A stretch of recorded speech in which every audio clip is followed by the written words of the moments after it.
গ্রামে গোয়াল আছে, গরু রাখে যে জায়গায়, ওই জায়গাটার নাম কি? গোয়াল। গরুর মালিক শুনতে পাচ্ছে গোয়াল ঘরে খুব শব্দ হচ্ছে। রাখালকে ডেকে বলছে, দেখ তো কি কিসের শব্দ? ওই যে এসে জবাব দিচ্ছে যে গোয়ালে যে সাতটার সেই মোটা, তার গুতার চোটে ওই গোয়ালের মধ্যে যত গরু আছে কেউ টিকতে পারতেছে না, খালি বুঝাইতেছে সমানে। মালিক কয়েছে, দীর্ঘদিন থেকে দেখতেছি এটার গুতার চোটে সমস্ত গরুগুলি অস্থির হয়ে যাচ্ছে। যা একটা মোটা দড়ি দিয়া, একটা দড়ি দিয়ে খুঁটির সাথে চড়াই বাঁধতে রাখ গলাটারে।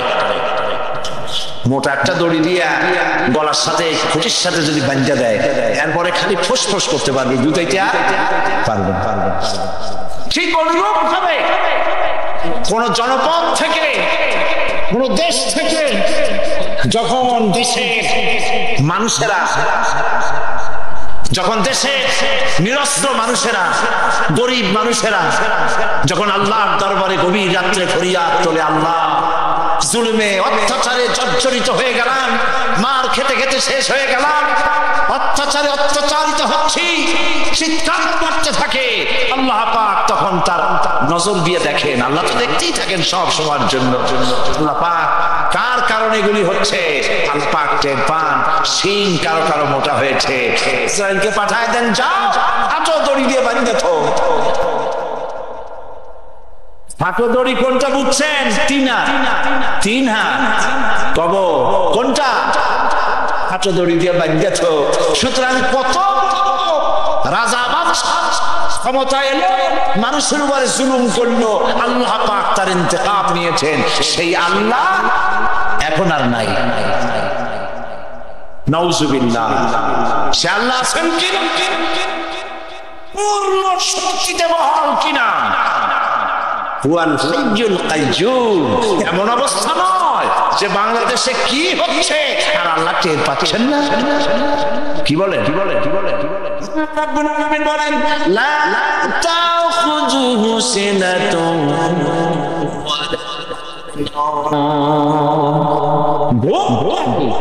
তন্দ্রা মানে ঘুমানো না, তন্দ্রাও জানে না। তন্দ্রা কারে কয়? জি জি জি জিম জিমান যাই বলেন আপনারা বুঝে নিন। ওই যে বসে বসে এরকম করে, আল্লাহ ওরকমও করেন।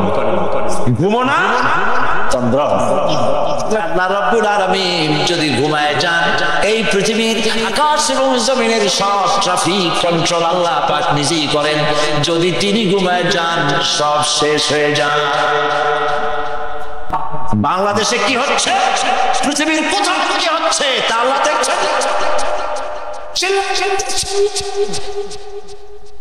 সে আল্লাহ রাব্বুল আলামিন তিনি পরিষ্কার করে বলছেন, যারা নাকি মুমিন বান্দা তারা অহংকারী হয় না, ক্ষমতায় থাকুক ক্ষমতায় না থাকুক, কোন অবস্থাতেই অহংকারী হতে পারে না। পাক শোনায় দিয়েছেন, যারা অহংকার করে তাদেরকে পরিষ্কার করে বলেছেন, ওয়ালা তামশি ফিল আরদি মারহান ইন্নাকা লান তাখরিকাল আরদা ওয়া লান তাবলুগাল জিবালা ওয়ালা তামশি ফিল আরদি মারহান। খবরদার, আমার জমিনের উপরে অহংকারের পথে পড়ে হেঁটো না। দেখছেন না কত আছে অহংকার করে হাঁটে, জমিনের উপরে জুতা পায়ে দিয়ে মচ করে হাঁটতে থাকে। ওয়ালা তামশি ফিল আরদি মারহান ইন্নাকা লান তাখরিকাল আরদা। তুমি কি তোমার পদাঘাত দিয়ে আমার জমিন জালে ভাঙায় দিতে পারবা? বলেন পারবে? যদি শক্তি থাকে দাও লাঠি, তোমার ঠ্যাং ভাঙবে, মাটির কিচ্ছু। ওয়ালা তাখরিকাল আরদা মা, তুমি আমার এই জমিনটাকে ধসাই দিতে পারবে না। আর ওয়ালা তাবলুগাল জিবালা তুলা, আর পাহাড়ের উচ্চতা লাফ দিয়ে তুমি ছাড়াই যেতে পারবে না। আমার জমিনও ফালাইতে পারবে না লাথি দিয়া, লাভ দিয়া পাহাড়ের উচ্চতাও ছাড়াইতে পারবে না, তো এত লাভ কেন? কম লাফাও, শক্তি কম দেখাও। আবার বলেন ওয়াইবাদুর রাহমানিল্লাযীনা ইয়ামশুনা আলাল আরদি হাওনা। আল্লাহর বান্দা যারা, সত্যিকারের বান্দা যারা, যারা দুনিয়ার বুকে বিনয়ের সাথে হাঁটে, মাথা নিচু করে বিনয়ের সাথে হাঁটে। সুবহানাল্লাহ। তুই আল্লাহর প্রতি ঈমানের সবথেকে বড় লাভ হচ্ছে আত্মমর্যাদা সম্পন্ন বানায়। ঈমান তাকে বিনয় এবং বিনম্র বানায়, অহংকারী বানায় না। আর অহংকার করে তুমি যাবা কই? কোন ক্ষমতা তোমার? আল্লাহ কোরআন শরীফের বহু আয়াত দিয়ে এই কথাগুলি বলেছে। দুই নম্বরে আল্লাহর উপরে ঈমান আনা। আমি কি বলছি বলেন তো দেখি? ফায়দা আল্লাহর উপরে ঈমান আনা। 3 নম্বরের ফায়দা হলো মুমিন ব্যক্তির মধ্যে বীরত্ব এবং নির্ভীক ভাব তার মধ্যে এসে যায়। সে নিজে মুজাহিদ, সে বীর, সে কাপুরুষ নয়। সুবহানাল্লাহ। প্রিয় ভাইরা,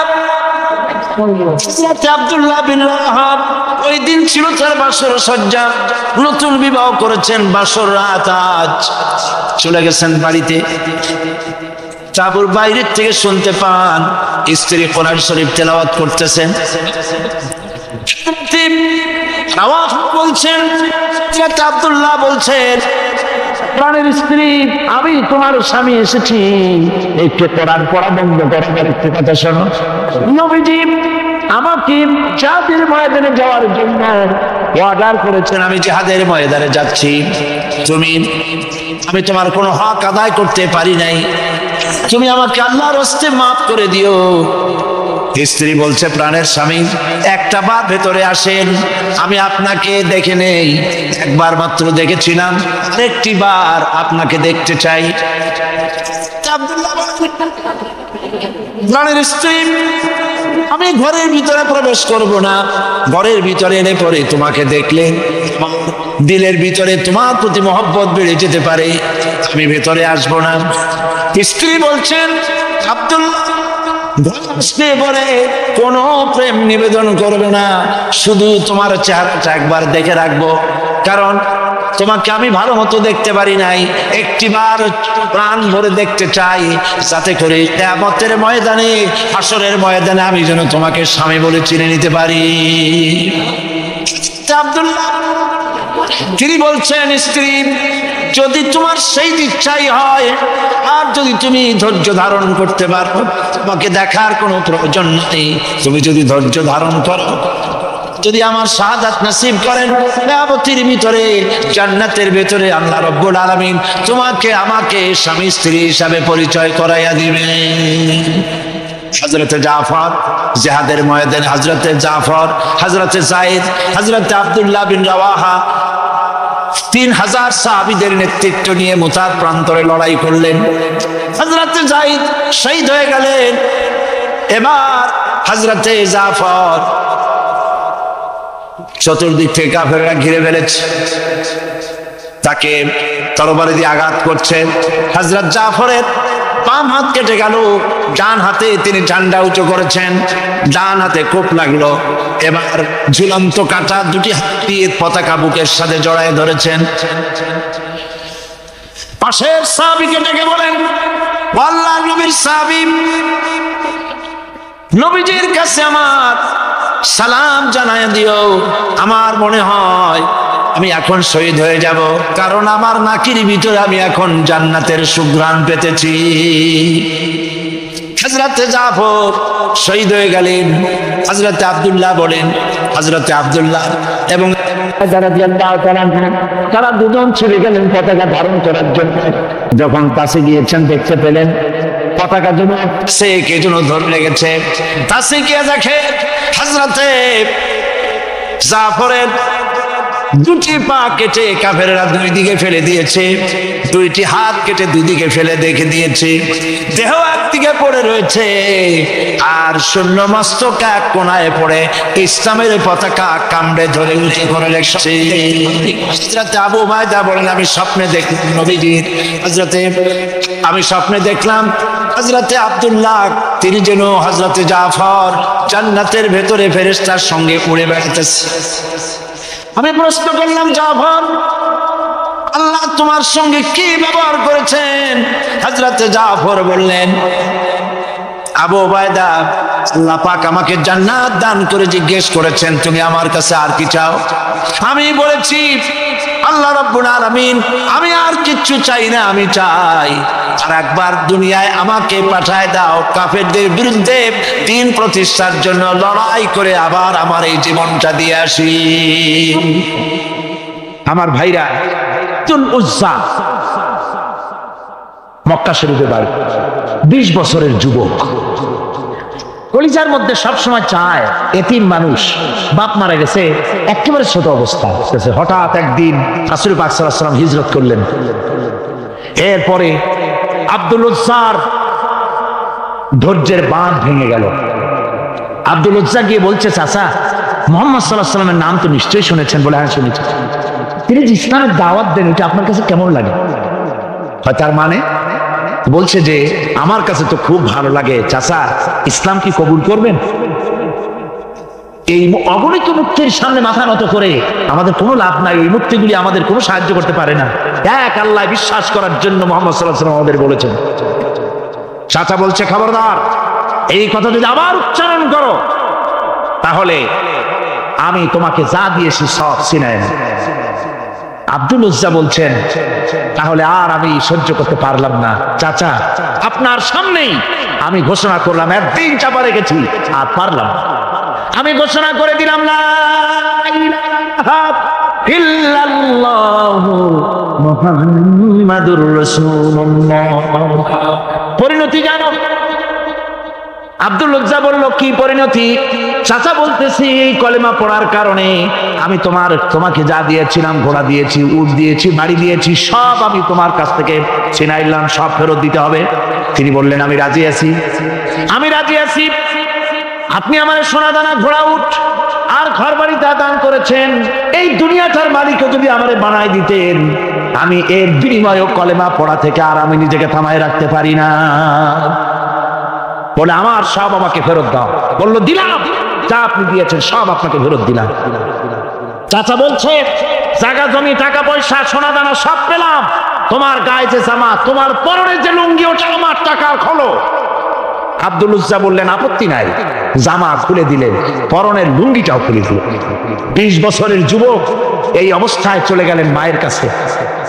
মা আব্দুল উজ্জাকে এই অবস্থায় দেখে 2 চোখ চেপে ধরলেন, বললেন, বাবা তোমার এই অবস্থা কেন? ছেলে বলছে, মা ইমান আনার কারণে আমি সব হারায় ফেলেছি, আমার আর কিছুই নাই, ইমান আনার কারণে আমার এই অবস্থা হয়েছে। মা বলছে, বাবা আমার কাছে কি চাও? ছেলে বলছে, মা আমি চলে যেতে চাই মদিনায়, আল্লাহ নবী মুহাম্মদুর রাসূলুল্লাহ সাল্লাল্লাহু আলাইহি ওয়াসাল্লামের দরবারে চলে যেতে চাই, আমি একটু বস্ত্র চাই। মা একটা পুরানা কম্বল তার হাতে দিয়ে দিলেন। আব্দুল উজ্জা কম্বলটাকে ছিঁড়ে এক টুকরা কোন রকম হাঁটুর উপরে জড়ায় নিলেন, আর এক টুকরা গায়ে দিয়ে নিলেন। আব্দুল উজ্জা বহু কষ্ট করে মরুভূমি পাড়ি দিয়ে মদিনা মুনাওয়ারায় চলে গিয়ে বাবি জিবরিল থেকে ঢুকে আসহাবে সুফফার চবুতরার সামনে বসে আছেন, ফেরা কম্বল পরা। এবার বিশ্ব নবী, দুনিয়া আখিরাতের বাদশা জনাব মুহাম্মদ রাসূলুল্লাহ সাল্লাল্লাহু আলাইহি ওয়াসাল্লাম যখন মসজিদের নিজের ঘরের থেকে দরজা খুলে বেরিয়েছেন, দেখেন এক যুবক বসা, একটা আধাটা কম্বল পরা, হাঁটুর উপরে কোন রকম করে রানটা, লজ্জাস্থানটা ঢাকার, গায়ে একটা ছেঁড়া কম্বল। তার এই অবস্থা দেখে হুজুর জিজ্ঞেস করেন, তুমি কে? যুবক বলছে, আমি আব্দুল উজ্জা। ইসলাম কবুল করার জন্য আমার সব ছিল, আমি কম ধনী ছিলাম না, আমার চাচা সব নিয়ে গেছে, ছিনাই রেখেছে, আমার লুঙ্গিটাও দেয় নাই। ঘটনা সব তিনি খুলে খুলে বললেন। হুজুর হযরত রাসূল পাক সাল্লাল্লাহু আলাইহি ওয়াসাল্লাম আব্দুল্লাহকে ওনাদের মধ্যে ভিড়াই দিলেন। আব্দুল্লাহ এবার কোরআন শরীফ পড়ে, কোরআন শরীফ পড়তে গিয়া চিল্লায় চিল্লায় তিনি পড়েন, আস্তে আস্তে পড়েন না। সাহাবীরা বিরক্ত হয়ে রাসূলের কাছে নালিশ করলেন যে বড় চিল্লায় কোরআন পড়ে, আমাদের নামাজেও ডিস্টার্ব হয়। হুজুর বলেন সাহাবীরা কেউ আব্দুল্লাহর ব্যাপারে কোনো কথা বলবে না, তারে চিল্লাইতে দাও, যেহেতু ঈমানের জন্য তারে বড় মূল্য দিতে হয়েছে। পরনের লুঙ্গিটা পর্যন্ত আনতে পারে নাই, যত খুশি চিৎকার করে আল্লাহর কালাম পড়ুক। তাবুকের যুদ্ধ, রাসূলুল্লাহ তাবুকের দিকে রওনা করেছেন, 30,000 সৈন্য নিয়ে রওনা করেছেন। ওই জিহাদে মানুষেরা প্রাণ ভরে রাসূলুল্লাহকে সাহায্য করেছেন। মেয়ে লোকেরা নাকের ফুল, কানের দুল, গলার হাল খুলে খুলে রাসূলের কদম মোবারকে দিয়ে দিয়েছে। ধনীরা টাকা পয়সা সব দিয়েছে। হযরত আবু বকর তো যা ছিল সব এনে দিয়েছে, কিছু ছিল না ঘরে। রাসূল রওনা করলেন।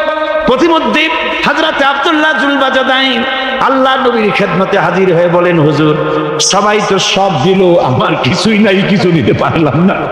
হুজুর আপনি আমার জন্য দোয়া করেন, আমি যেন এই তাবুকের ময়দানে কাফেরদের বিরুদ্ধে লড়াই করে যেন শহীদ হয়ে যেতে পারি।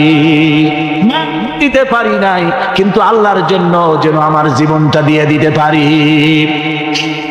ও চট্টগ্রামের যুবকেরা, তরুণেরা, তোমাদের মতো 20 বছরের তরুণ হযরতে আব্দুল্লাহ জুলবাজাদাইন শাহাদাতের তামান্না করে রিসালাতে মাহবের কাছে দাঁড়িয়েছেন। হুজুর বললেন একটা গাছের বাকল নিয়ে আসো। একজন একটা বাকল নিয়ে এলো। রাসূলুল্লাহ ওই বাকলটা আব্দুল্লাহ জুলবাজাদাইনের হাতে লাগাই দিলেন। রাসূলুল্লাহ বললেন, আয় আল্লাহ, আমি আব্দুল্লাহর রক্ত কাফেরদের জন্য হারাম করে দিলাম। হযরত আব্দুল্লাহ বলছেন, ইয়া রাসূলুল্লাহ, আমি চাইছিলাম শহীদ হব, আর আপনি আমার রক্তটা হারাম করে দিলেন কাফেরদের। রাসূলুল্লাহ বললেন, আমি জানাজা পড়াবো। হযরত আব্দুল্লাহর জানাজা হলো গভীর রাত। কবরের ভিতরে একজন দাঁড়ায়া লাশ ধরার জন্য একজন কবরের ভিতরে দাঁড়িয়েছে। 2 জন লোকে লাশ নিয়ে আসতেছে। হযরতে বেলাল আলো উঁচু করে দাঁড়ায় ধরে আছে। অন্ধকার রাত, কবরের ভিতরে একজন দাঁড়ানো, লাশ নিয়ে এসেছে 2 জনে। কবরের ভিতরে যিনি দাঁড়ানো তিনি বলছেন, এই লাশকে তোমাদের ভাইকে আদবের সাথে কবরে রাখো। কবরের মধ্যে যিনি দাঁড়ানো তিনি আর কেউ নয়, বিশ্বনবী মুহাম্মদুর রাসূলুল্লাহ সাল্লাল্লাহু আলাইহি ওয়াসাল্লাম। হযরত রাসূলুল্লাহ বলতেছেন, আবু বকর, ওমর, তোমাদের ভাইকে আদবের সাথে কবরে রাখো, খবরদার বেয়াদবি করো না। কবরের মধ্যে আল্লাহ নবী আব্দুল্লাহ জুলবাজাদাইনকে নিজ হাতে শোয়াই দিয়া কবরের উপরে পাথর বিছিয়ে দিয়ে নবীজি বললেন, রব্বুল আলামিন, আজকের এই সন্ধ্যা পর্যন্ত আমি আব্দুল্লাহর প্রতি রাজি ছিলাম, তুমিও আব্দুল্লাহর প্রতি সন্তুষ্ট হয়ে যাও। হযরত ইবনে মাসউদ রাদিয়াল্লাহু তাআলা আনহু বলেন, আমি চিৎকার মেরে কেঁদে কেঁদে বললাম, আল্লাহ, আজকে যদি এই কবরে আব্দুল্লাহ না হয়ে আমি হতাম, আমার কিসমতটা ভালো হয়ে যেত। যে আল্লাহ রাব্বুল আলামিন পশু পাখি থেকে শুরু করে সমস্ত প্রাণী জগতের সকলের পথের দিশা তিনি দিয়েছেন, সেই রব্বুল আলামিন মানুষ সৃষ্টি করে তার পথের দিশা দেন নাই। এর চাইতে অজ্ঞতার কথা, জাহালাতের কথা আর কিছুই হতে পারে না। তিনি সৃষ্টি করেছেন আর দুনিয়ার মানুষকে পথ দেখাবার জন্য তার নিজের পক্ষ থেকে তিনি নবী পাঠাইছেন। সেই নবীরা হলেন দুনিয়ার শ্রেষ্ঠতম, পবিত্রতম, পৃথিবীর আল্লাহ রাব্বুল আলামিনের শ্রেষ্ঠ বান্দা। এই নবীদেরকে তিনি পাঠিয়েছেন। সুতরাং রিসালাতের উপরে ঈমান আনতে হবে এইভাবে যে নবীরা হচ্ছেন পবিত্র, মাসুম, বেগুনাহ। এই নবীদের সিলসিলার সর্বশেষ নবী, সর্বশেষ রাসূল কে? বিশ্বনবী মুহাম্মদুর রাসূলুল্লাহ সাল্লাল্লাহু আলাইহি ওয়াসাল্লাম। আজকে আমি গতকাল যে রিসালাতের উপর ঈমান, এর আকীদা কত যে কথাগুলি বলেছিলাম, আজকে গুরুত্বপূর্ণ আরেকটি আকীদার কথা বলতে চাই। পূর্ণ আকীদার কথা বলবো যা আমাদের সকলের উপকার হবে, বলেন ইনশাআল্লাহ। সেটি হচ্ছে, সে আকীদাটা হচ্ছে খতমে নবুয়ত। মুহাম্মদ সাল্লাল্লাহু আলাইহি ওয়াসাল্লামের নবুয়ত শেষ, তারপরে যার কোন নবী আসবে না, এইটার উপরে আমাদের আকীদাকে মজবুত করতে হবে। আজ আমাদের দেশে, পৃথিবীর বিভিন্ন দেশে নতুন নবীর আমদানি হচ্ছে। সেই সব পাগলদের কথা আপনাদেরকে শোনাতে চাই ইনশাআল্লাহ। এই পাগলদেরকে, নতুন নতুন ভণ্ড মিথ্যাবাদী পাগল নামধারী এই নবীগুলোকে আশ্রয় প্রশ্রয় কারা দেয়, তাদের মুখোশ আজকে উন্মোচিত করা হবে ইনশাআল্লাহ।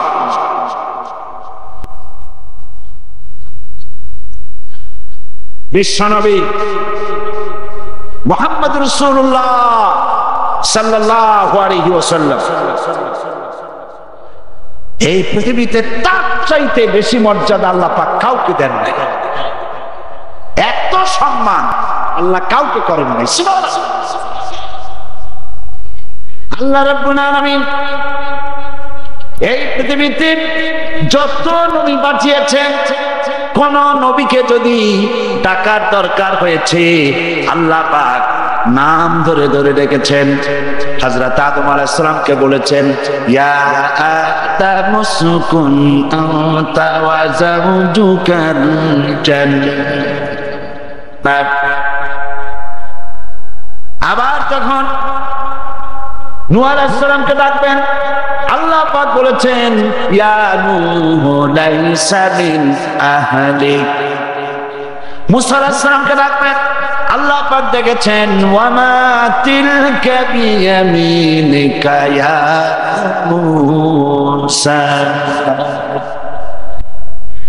হযরত ইয়াহইয়াকে ডাকবেন, আল্লাহ পাক ডাকতেছেন, ইয়া ইয়াহইয়া খুযিল কিতাবা বিকুওয়া।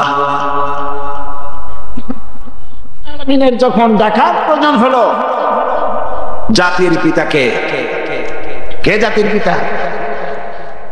চিল্লায় বলে। মুসলিম জাতির পিতাকে আল্লাহ রাব্বুল আলামিন যখন ডাকার দরকার বোধ করেছেন, তিনি বলেন না ও জাতির পিতা ইব্রাহিম, এইভাবে ডাকেন নাই। আমাদের জাতির পিতা ইব্রাহিম, এতে কি কোনো সন্দেহ আছে নাকি? এই কোরআন শরীফের ভিতরে আল্লাহ পাক বলে দিয়েছেন, মিল্লাতা আবিকুম ইব্রাহিম। মুসলিম মিল্লাতের পিতা কে বলুন? খবরদার, এই ব্যাপারে কোনো প্রশ্ন নেই। হযরত ইব্রাহিম আলাইহিস সালামকে আল্লাহ রাব্বুল আলামিন ডাকার সময় ডেকেছেন, ওয়া নাদাইনাহু আইয়া ইব্রাহিম قد صدقت الرؤيا إنا كذلك نجزي المحسنين। আমি ইব্রাহিমকে ডেকে বললাম, ইব্রাহিম তুমি তোমার মুখ দিয়েছো। এইভাবে করে তোমরা পরস্পরকে যেভাবে নাম ধরে ডাকাডাকি করো, আমার হাবিব মুহাম্মদ সাল্লাল্লাহু আলাইহি ওয়াসাল্লামকে নাম ধরে ডেকো না। সুবহানাল্লাহ বিহামদিহি।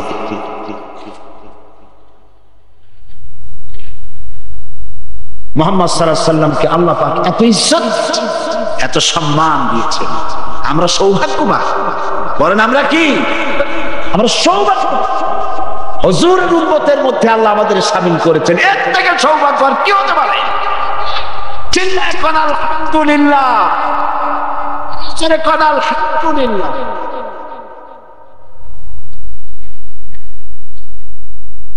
আল্লাহ তার নবীকে এত মর্যাদা দিলেন, আপনি যদি পিতার সঙ্গে কোনো বেয়াদবি করেন, শুধু বেয়াদবির মধ্যে সীমাবদ্ধ থাকবে, ঈমান নষ্ট হবে না। আপনি যদি আপনার ওস্তাদের সাথে, মায়ের সাথে, আপনার পীরের সাথে যদি বেয়াদবি করেন, ঈমান নষ্ট হবে না, শুধু বেয়াদবির মধ্যে সীমাবদ্ধ থাকবে। কিন্তু যদি নবীর শানে কোনো বেয়াদবি হয়ে যায়, নবীর শানে যদি কোনো অসৌজন্যমূলক আচরণ হয়ে যায়, বেয়াদবির মধ্যে সীমাবদ্ধ থাকে না, কুফরি হয়ে যায়, ঈমান নষ্ট হয়ে যাবে। আল্লাহ পাক বলেন, একবার নবী করিম সাল্লাল্লাহু আলাইহি সাল্লামের দরবারে সাহাবায়ে কেরাম কথা বলতেছিলেন। এই কথাবার্তা বলতে গিয়ে সাহাবায়ে কেরামের কথাবার্তার আওয়াজ রাসূলের আওয়াজের চাইতে বড় হয়ে গেল। এত বড় হলো যে হুজুরের কথা আর শোনা যায় না। আল্লাহ পাক এতটুকুনো বরদাস্ত করেন নাই, সঙ্গে সঙ্গে ওহী নাজিল হয়ে গেছে। আল্লাহ পাক শোনাই দিলেন, ইয়া আইয়ুহাল্লাযীনা আমানু লা তারফাউ আসওয়াতাকুম ফাওকা সাওতিন নবী। হে বিশ্বাসীরা, তোমরা যারা ঈমান এনেছো শোনো, খবরদার খবরদার আমার নবীর সামনে উচ্চ স্বরে কথা বলবে না। যদি তোমাদের আওয়াজ আমার নবীর আওয়াজের চাইতে বড় হয়ে যায়, আনতাহবাতা আমালুকুম, তোমাদের জীবনের সব নেক কাজগুলি আল্লাহ রাব্বুল আলামিন বরবাদ করে দেবে। বদরের প্রান্তরে নবীজি মুসলমানদেরকে যখন জিহাদের ময়দানে নিয়ে এলেন, সেই জিহাদের ময়দানে দেখা গেল দুইটা ছোট্ট তরুণ জিহাদের ময়দানে এসেছে। হুজুরের কাছে গিয়ে তারা বললেন, হুজুর আমাদেরও জিহাদের জন্য পারমিশন দেন। হুজুর বলেন, তোমরা ছোট, তোমাদের দেওয়া হবে না। তারা কান্দাকাটি শুরু করে দিলেন। আল্লাহর নবী বললেন, তোমাদের ভিতরে যার গায়ে শক্তি বেশি তারে নেওয়া হবে। দেখি দুইজনে একটু ধস্তাধস্তি করো, দেখি কার গায়ে শক্তি বেশি। দুইজনে ধস্তাধস্তি শুরু করে দিলেন। একজন হলেন মুআয, আর একজন হলেন মুআওয়াজ। মুআওয়াজ ছোট, মুআয হলো বড়। হযরতে মুআওয়াজ ছোট সাহাবী, তিনি বলেন, মুআযের কানে কলে বলে, ভাই তোমার গায়ে তো শক্তি বেশি, আমার একটু তুমি সহজেই ছেড়ে দিতে পারবা, আর তুমি জিহাদে চলে যাবা। ও ভাই, তোমার কাছে আমি অনুরোধ করি, যেমনে পারো অন্তত একটিবার ফান করে তুমি আমার তলে পড়ে গিয়ে আমি জিতেছি এটাও প্রমাণ করে দিয়ে জিহাদে আমাকে শরীক হওয়ার সুযোগ দিও। এই দৃশ্য দেখে হুজুরের চোখের কোনায় পানি এসে গেল। ইসলামের জন্য এই তরুণ ময়দানে এসেছে, পারমিশন হুজুর দিয়ে দিলেন। লড়তে নেমেছেন ময়দানে। আমি বাতিলকে দুনিয়া থেকে মিটিয়ে দেওয়ার জন্য কামান বন্দুক দরকার না, ইমানই শক্তি দরকার। কিসের শক্তি দরকার? ইমানই শক্তি। হযরতে মুআয সিংহ শাবকের মতো ঝাঁপিয়ে পড়েছেন। হযরত আব্দুর রহমান বিন আওফ রাদিয়াল্লাহু তাআলা আনহু তিনি বলেন, যুবক তরুণ ছেলে দেখে আমি আশ্চর্য হলাম। বড় বড় বীরেদের মধ্যে এই ছোট ছেলেরা আসলো কেন? এর মধ্যে একজনে আমার জিজ্ঞাসা, চাচাজি শুনেছি মক্কা শরীফে মুহাম্মদ সাল্লাল্লাহু আলাইহি ওয়াসাল্লামকে, আমার হুজুরকে সবচেয়ে বেশি কষ্ট দিয়েছে আবু জেহেল। তো আমরা তো আবু জেহেলকে চিনি না, চাচাজি আবু জেহেল কই একটু দেখা। হযরত আব্দুর রহমান বলেন, আমি অবাক হয়ে গেলাম যে আবু জেহেলকে বড় বড় বীরেরা ভয় পায়, ছোট্ট ছেলে তারে তালাশ করে। আমি বলেছিলাম, ওই যে দেখা যায় ওইটা হলো আবু জেহেল। বলার সঙ্গে সঙ্গে মুআয এবং মুআওয়াজ দুইজনে তরবারি ভাজতে ভাজতে আবু জেহেলের সামনে গিয়ে হাজির। আবু জেহেলকে তরবারি দিয়ে আঘাত করতেছে, আবু জেহেলও তাদেরকে তরবারি দিয়ে আঘাত করাতেছে। এক পর্যায়ে আবু জেহেল মুআযের ডান হাত বাম হাতের উপরে কোপ মেরেছে। হযরত আব্দুর রহমান বলেন, আমি লক্ষ্য করে দেখলাম মুআযের হাতটা কেটে গিয়া বগলের চামড়ায় চলে আসে, শুধু ডান হাত দিয়ে তরবারি চালাতেছে।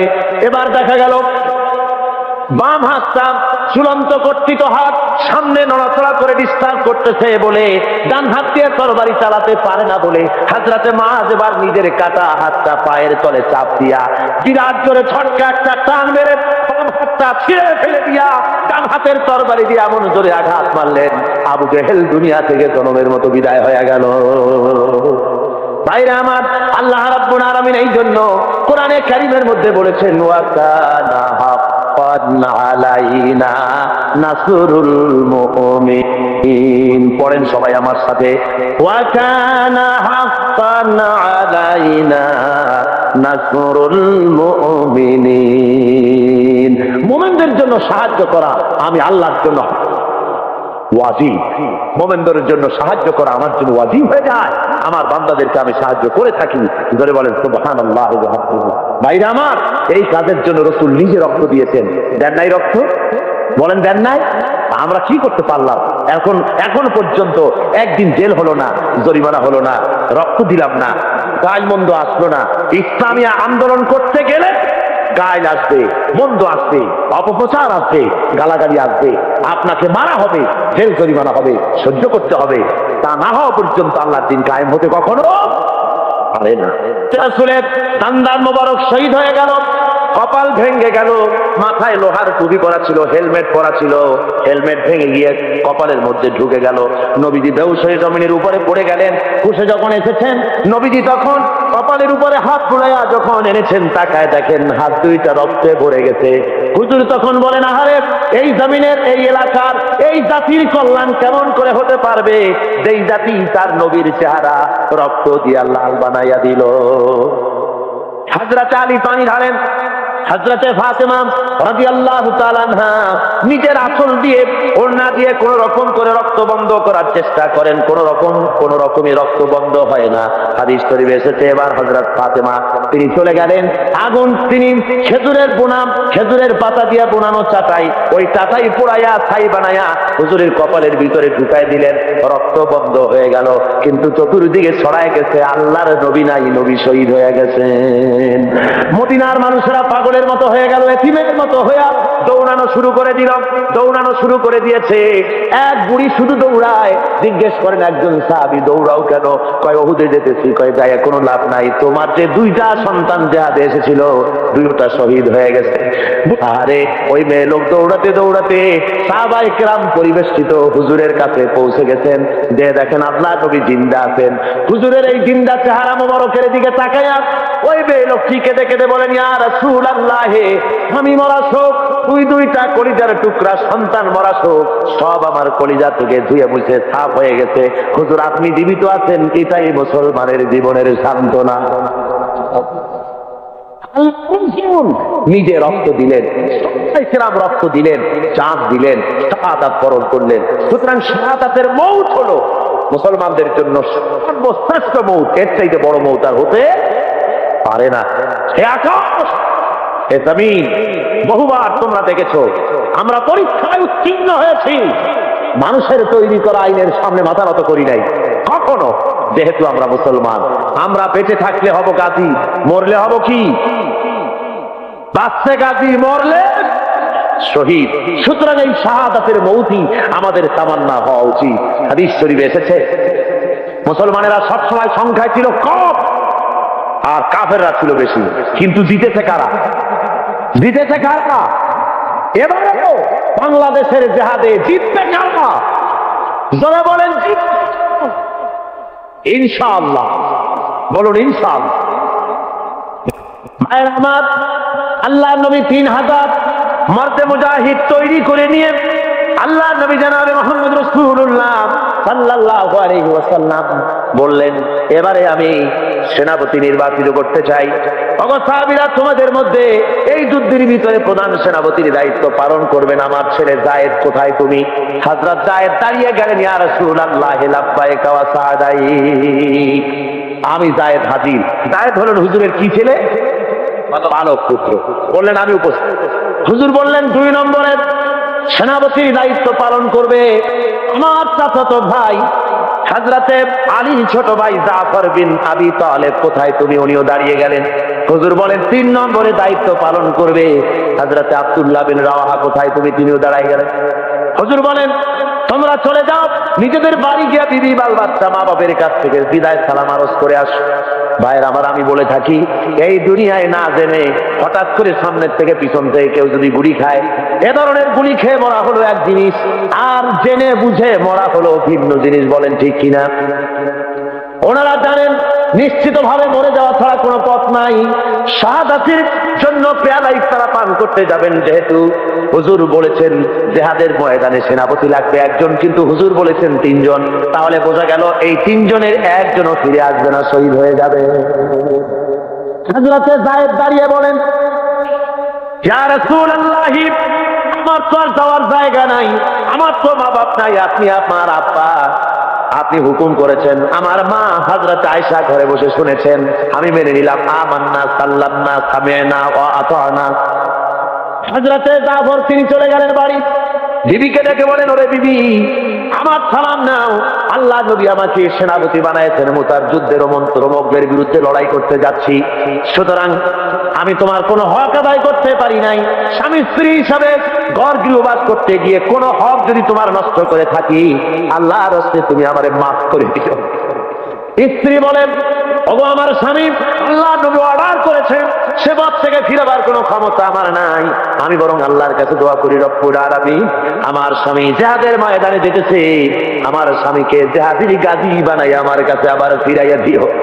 হযরতে জাফর তরবারির উল্টা পিঠ দিয়া স্ত্রীর হাতের উপরে মৃদু আঘাত করলেন, বললেন, বিবি রে, উল্টা দোয়া করো না, তোমার উল্টা দোয়া আল্লাহ রাব্বুল আলামিন কবুল করবেন না। যেহেতু নবীজি আমার নাম মাঝখানে বলেছেন, আমার আগেও একজন আছেন, পরেও একজন আছেন, আজকে তোমার সাথে এই মুহূর্তে জীবনের আমার শেষ দেখা, আর কোনোদিন তোমার সাথে দেখা হবে না। তোমাকে সালাম দিয়ে যেতেছি, আমার বাচ্চা রইলো, আমার বাচ্চাগুলারে দেখো, ওদেরকেও আমার এই রাস্তায় তুমি বানাইও। হযরতে জাফর রওনা করলেন, বিবি তড়পাচ্ছে, কাটা কবুতরের মতো বিবি ছটফট করে, আর পিছনে কলিজার টুকরা সন্তানগুলি আব্বা আব্বা বলে পিছনে পিছনে দৌড়ায়। মর্দে মুজাহিদ জাফর পিছনে একবারও তাকায় দেখতেন না, কে কাঁদে কে দৌড়ায়। তিনজন চলে গেলেন, 3000 সৈন্য নিয়ে চলে গেলেন তারা মোতার প্রান্তরে। 1 লক্ষ রোমান সৈন্যদের বিরুদ্ধে লড়া হলো। লড়তে লড়তে ময়দানে দেখা গেল মুসলমানেরা, হযরত যায়েদ মুসলমানদের ভিতর থেকে শাহাদাত বরণ করলেন, অনেক কাফের মারা গেল। এবার হযরতে জাফর ঝান্ডা হাতে নিয়ে সামনে অগ্রসর হতেছেন। কাফেরেরা হযরত জাফরকে ঘিরে ফেলেছে, হযরতে জাফরের বাম হাতে কোপ মেরেছে, হযরত জাফর ডান হাতে ঝান্ডা নিলেন, ডান হাতে কোপ মেরেছে। এবার দুটো হাত ঝুলে পড়লো, কাটা দুইটা হাত দিয়া ইসলামের ঝান্ডা বুকের সাথে জড়াইয়া ধরিয়া পাশের সাহাবীকে ডেকে বলে, আল্লাহর নবীর সাহাবী, নবীজিকে আমার বিদায় সালাম বলে দিও, আর নবীকে বলে দিও, আল্লাহ নবীর হুকুম মোতাবেক ইসলামের পতাকা যতক্ষণ পর্যন্ত শরীরের মধ্যে রূহ ছিল, আমি পতাকা মাটিতে পড়তে দেই নাই। আমার মনে হয় আমি শহীদ হয়ে যাব, যেহেতু আমার নাকের মধ্যে এখন আমি আল্লাহ পাকের জান্নাতের সুঘ্রাণ পেতেছি। ভাইয়েরা আমার, হযরতে জাফর শহীদ হয়ে গেলেন। এরপরে হযরতে জাফর শহীদ হওয়ার পর হযরতে আব্দুল্লাহ এবং হযরতে আবু উবাইদা দুইজনে এলেন এই পতাকা ধারণ করার জন্য। কয় আমরা গেলাম পতাকা আনতে, দূর থেকে দেখি পতাকা উঠতেছে, মনে মনে ভাবলাম এই পতাকা কে উড়ায়, কে ওখানে, আমাদের আগে কে গেল। যাইয়া দেখি হযরতে জাফরের হাত পাও গুলো ওরা কেটে ফেলেছে কাফেরেরা। ডান হাত কেটে একদিকে ফেলেছে, বাম হাত আর একদিকে, 2 পা কেটে 2 দিকে ফেলে দিয়েছে, দেহটা একদিকে ফেলে দিয়েছে, আর শুধু মাথা, শুধু কল্লা একদিকে পড়ে থেকে ইসলামের পতাকা কামড়াইয়া ধইরা উঁচা করে রেখে দিয়েছে। আমার হযরতে আবু উবাইদা বলেন, আমি হযরতে জাফরের মাথা, পা, হাত এবং দেহ সব এক জায়গায় করে পায়ের তালু থেকে শুরু করে পেশানি পর্যন্ত চুমা খাইলাম, কাফনের কাপড় পরাইয়া দাফন করে দিলাম, রক্ত মাখা শরীর নিয়া। যেহেতু যারা শহীদ হয়ে যায় তাদেরকে গোসল করানো হয় না। অমিয়া শহীদ হওয়া বড় সোজা ব্যাপার না, কঠিন ব্যাপার। শাহাদাতের মউত এত বরকতপূর্ণ মউত, রক্ত মাখা জামা গায়ে দিয়া, জুতা জামা যা থাকে ওই অবস্থায় তাকে কবরের মধ্যে শোয়াই দেওয়া হয়, গোসল দেওয়ানো হয় না। যেহেতু কবি বলেছেন, বামা হাসার গার খোদা পুরসিদ বাগুয়াম দার জবাবে ও শহীদে খঞ্জরে ইশকাত গওয়াহি আকা খুনদারম। কিয়ামতের দিন আল্লাহ রাব্বুল আলামিন যখন জিজ্ঞেস করবেন শহীদদেরকে, বান্দারে তুই আমার জন্য দুনিয়ায় কি করেছিস? শহীদ বলবে, খোদা গো, কিছুই করতে পারি নাই, কিছুই করতে পারি নাই, তোমার দিনকে জমিনে কায়েমের জন্য কথা বলেছি, লড়াই করেছি। ওই অপরাধে কাফের বেঈমানেরা আমাকে মেরেছে, ওই রক্তওয়ালা চিহ্ন নিয়ে তোমার দরবারে হাজির। পুরা নবীন বলবেন, শহীদ রে, তুই জীবনের মায়া করলি না, বিবি বাল বাচ্চার মায়া করো নাই, আমার জন্য তুই জীবন দিয়া দিলি, তোরে আজ আমি কোনো হিসাব নিব না, বিনা হিসাবে আমার বেহেশতে চলে যা। মিশকাত শরীফের হাদিসে এসেছে, একবার হুজুর সাল্লাল্লাহু আলাইহি ওয়াসাল্লাম এক জানাজায় হাজির হয়েছেন। হযরত ওমর রাদিয়াল্লাহু তাআলা আনহু বলছেন, হুজুর আপনি এই লোকটার জানাজা পড়বেন? এই লোকটা ইসলামের ব্যাপারে এই ক্ষতি করেছে, এই করেছে, সেই করেছে, নানান কথা উনি তুললেন। হুজুর উপস্থিত জনতাকে জিজ্ঞেস করলেন, ওই মিয়ারা, এই লোকটা সম্পর্কে তোমাদের কোনো ভালো কাজের রিপোর্ট আছে, জানো কিছু? কেউ কিছু কয় না। একজনে দাঁড়ায় কয়, হুজুর আমার কাছে একটা রিপোর্ট আছে। কি? কয় যে একবার আমি দেখেছি একটা ইসলামের মুজাহিদ দল জিহাদ করে রাত্রে এক জায়গায় তাঁবু গেড়ে তারা বিশ্রাম আরাম করতেছিলেন, আর আমি ওই লোকটাকে দেখেছি সারা রাত দাঁড়িয়ে দাঁড়িয়ে মুজাহিদদেরকে পাহারা দিয়েছে, যাতে করে এই মুজাহিদদের কারো কেউ অত্যাচার করতে না পারে, রাত্রে আক্রান্ত না হতে পারে, সেই জন্য সারা রাত এই লোকটা দাঁড়ায় দাঁড়ায় পাহারা দিতে আমি দেখেছি। হুজুর জানাজা পড়লেন, মিশকাত শরীফের হাদিস। হুজুর জানাজা নিজে পড়লেন, জানাজা পড়ে কবরের মধ্যে রেখে আল্লাহ নবী বলেন, ও কবরওয়ালা, তোমার সাথীরা তোমাকে বলে জাহান্নামী, আর আমি নবী মুহাম্মদ রাসূলুল্লাহ সাল্লাল্লাহু আলাইহি ওয়াসাল্লাম সাক্ষী দিতেছি বেশক তুমি আল্লাহর জান্নাতি। সুবহানাল্লাহ, সুবহানাল্লাহ। হুজুর বলেন, ওমর, মানুষের শুধু দেখতেই দেখো না, তার অন্তরের আমলের দিকটাও দেখো, যাও দেখো। ঘরে বলেন সুবহানাল্লাহ।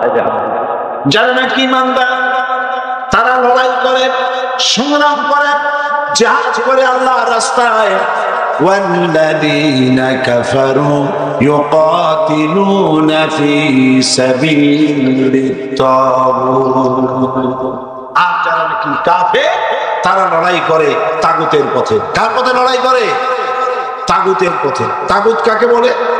তাগুত বলা হয় যে শক্তি নিজে শুধু আল্লাহর আইন অমান্য করে বসে থাকে না, অন্যদেরকেও অমান্য করতে বাধ্য করে, তাকে আরবিতে কি বলা হয়? তাগুত। নদীর পানি, কর্ণফুলীর পানি যতক্ষণ পাক দুই কিনারাকে রক্ষা করে প্রবাহিত হয়, ততক্ষণ বলা যায় কর্ণফুলীর নদীর পানি নদীর আইন মেনে চলছে। কিন্তু যদি এই পানি জলোচ্ছ্বাস হয়ে প্লাবিত হয়ে দুকুল চেপে কেনারা প্লাবিত করে দেয়, তখন আরবিতে এটাকে বলা হয় তগাল বাহার, অর্থাৎ দরিয়ার ভিতরে তাগুতি শক্তি এসেছে, সীমা লঙ্ঘনকারী শক্তি এসেছে। আপনারা লক্ষ্য করুন, কোরআন শরীফে আল্লাহ পাক বলছেন, হযরত মূসা আলাইহিস সালামকে আল্লাহ পাক পাঠাইছিলেন কার কাছে? আল্লাহ রাব্বুল আলামিন বলেন, ইযহাব ইলা ফিরআউনা ইন্নাহু তাগা। হে মূসা, ফেরাউনের কাছে যাও, যেহেতু ফেরাউন সার্কাস হয়েছে, সীমা লঙ্ঘন করেছে, তার কাছে চলে যাও, তার কাছে গিয়ে দিনের দাওয়াত দাও। সুতরাং এই তাগুতি শক্তির বিরুদ্ধে লড়াই করে যারা, তারাই হচ্ছে মুমিন। আর যারা কাফের, তাগুতের বিরুদ্ধে যারা লড়াই করে তারা হচ্ছে মুমিন, আর তাগুতের পক্ষে যারা লড়াই করে তারা হলো কাফের। এই পৃথিবী হচ্ছে আল্লাহ পাকের। এই পৃথিবী কার? আল্লাহ পাক। এই পৃথিবীতে আল্লাহ ছাড়া অন্য কারো সৃষ্টি আছে? সমস্ত সৃষ্টি জগৎকে কে সৃষ্টি করেছেন? চিন্তা, সে আল্লাহ রাব্বুল আলামিন। শুধু মুসলমানদের নয়, আমি আজকে আলোচনার শুরুতেই সম্বোধন করেছি অমুসলিম ভাইদেরকেও। লক্ষ্য করেছেন? তার কারণ কি? তার কারণ হচ্ছে কোরআন শরীফ শুধু মুসলমানদের জন্য আসে না, হাদা বায়ানুন লিন-নাস হুদান লিন-নাস, এটা আসছে গোটা পৃথিবীর সমস্ত মানব মণ্ডলীর জন্য। সেই জন্য আল্লাহ পাক তিনি ঘোষণা করছেন, ইয়া আইয়ুহান নাসু উবুদু রাব্বাকুমুল্লাযী খালাকাকুম ওয়াল্লাযীনা মিন ক্বাবলিকুম লাআল্লাকুম তাত্তাকুন। হে মানব সকল, হে বিশ্বের মানব সকল, উবুদু রাব্বাকুম আয় আতিউ রাব্বাকুম, দাসত্ব করো, গোলামি করো কেবলমাত্র তোমার সেই রবের, যিনি তোমাদেরকে সৃষ্টি করেছেন এবং তোমাদের পূর্বপুরুষদের যিনি সৃষ্টি করেছেন, তার আনুগত্য করো, তার গোলামি করো। আল্লাহ রাব্বুল আলামিন শান্তির ফর্মুলা দিচ্ছেন। দুনিয়ার কাফের বেঈমানেরা হাজারো জাতিসংঘ যদি বানায়, শান্তি দিতে পারবে না। শান্তির জন্য আল্লাহ রাব্বুল আলামিন ফর্মুলা বলছেন, পদ্ধতি বলে দিচ্ছেন। তাআলাউ إلى كلمة سواء بيننا وبينكم ألا نعبد إلا الله ولا نشرك به شيئا আল্লাহ পাক বলছেন হে নবী আপনি বলেন তাআলাউ ইলা কালিমাতিন সাওয়াইন বাইনানা ওয়া বাইনাকুম এসো হে আহলে কিতাব হে খ্রিস্টান জগৎ এসো তোমরা আর আমরা এমন একটা কথায় একীভূত হই একত্রিত হই যা তোমাদের জন্য আর আমাদের জন্য সমভাবে প্রযোজ্য এমন একটা কথায় আমরা একত্রিত হই সেই কথাটা কি সেই কথা হলো আল্লাহ না'বুদা ইল্লাল্লাহ আল্লাহ ছাড়া কারো দাসত্ব করব না আল্লাহ ছাড়া কারো দাসত্ব করব না আল্লাহ ছাড়া কারো গোলামি করব না ওয়ালা নুশরিকা বিহি শাইআ আর আল্লাহর সাথে কাউকে শরীক স্থাপন করব না ওয়ালা ইয়াত্তাখিযা বা'দুনা বা'দান আরবাবাম মিন দুনিল্লাহ আমরা পরস্পর পরস্পরকে প্রভু হিসাবে কেউ কাউকে গ্রহণ করব না এই তিনটা ছিল ফর্মুলা শান্তির ফর্মুলা কয়টি তিনটি এই তিনটি ফর্মুলা অনুযায়ী যদি দুনিয়া চলতে পারত এই দুরবস্থার সৃষ্টি হতো না আল্লাহ ছাড়া কারো দাসত্ব করব না আজকে এই কথা কি আমরা মানি জোরে বলেন মানি আল্লাহ রাব্বুল আলামিন বলেছেন وقاتلوهم حتى لا تكون فتنة ويكون الدين كله لله ততক্ষণ পর্যন্ত শেষ পর্যন্ত লড়াই করো যতক্ষণ পর্যন্ত তোমাদের ফিতনা ফাসাদের শেষ শিকড়টুকু উঠে না যায় ততক্ষণ পর্যন্ত লড়াই করতে থাকো আল্লাহ দ্বীন কায়েম না হওয়া পর্যন্ত লড়াই করো সংগ্রাম করো সাহাবায়ে কেরাম আসহাবে সুফফা আব্দুল মুস্তাকিম আব্দুল রাকিব কোরআন শরীফ শিখাচ্ছেন কোরআন শরীফ শেখাচ্ছেন আর আব্দুল্লাহ জোরে জোরে কোরআন তেলাওয়াত করে তার চিৎকারে জোরে জোরে তেলাওয়াতের কারণে সাহাবীরা ঘুমাইতে পারেন না নামাজে ডিস্টার্ব হয় রাসূলুল্লাহ আসেন পরে তারা বললেন ইয়া রাসূলুল্লাহ আব্দুল্লাহকে নিষেধ করুন তার চিল্লানিতে আমরা নামাজ পড়তে পারি না ঘুমাইতে পারি না চিল্লায়া কোরআন শরীফ তেলাওয়াত করে নবীজি বললেন সাহাবীরা আব্দুল্লাহকে চিল্লাইতে দাও বাধা দিও না কারণ তার ইসলাম কবুল করা বড় চড়া দাম ইসলাম কবুল করেছে লুঙ্গিটাও আনতে পারে নাই তাবুকের যুদ্ধের দামামা বেঁধেছে রোমানদের সঙ্গে লড়াই হবে নবীজি তাবুকের যুদ্ধের জন্য জিহাদের জন্য চাঁদা চাইলেন যার কাছে যা আছে আল্লাহর দ্বীন প্রতিষ্ঠার জন্য চাঁদা দাও এই চাঁদা দেওয়া মাদ্রাসায় মসজিদে ইসলামে জিহাদে চাঁদা দেওয়া নতুন ব্যাপার নয় আল্লাহর নবী নিজে ইসলামের জন্য টাকা চেয়েছেন পয়সা চেয়েছেন নবীজি যখন নিজে টাকা চেয়েছেন মেয়ে লোকেরা ঘুরে দিলেন তাদের দুলনাকের ভুল সব রাসূলের কদমের উপরে ছেড়ে দিতে লাগলেন টাকা পয়সা সোনা দানার স্তূপ হয়ে গেল হুজুর এদিক ওদিক তাকায় বলেন সাহাবীরা সবাইকে তো দেখে আমার আবু বকর কোথায় হযরত আবু বকর একটা খুঁটি নামালে দাঁড়ানো ছিলেন তাকে যখন হুজুর ডাকলেন সিদ্দিক আকবর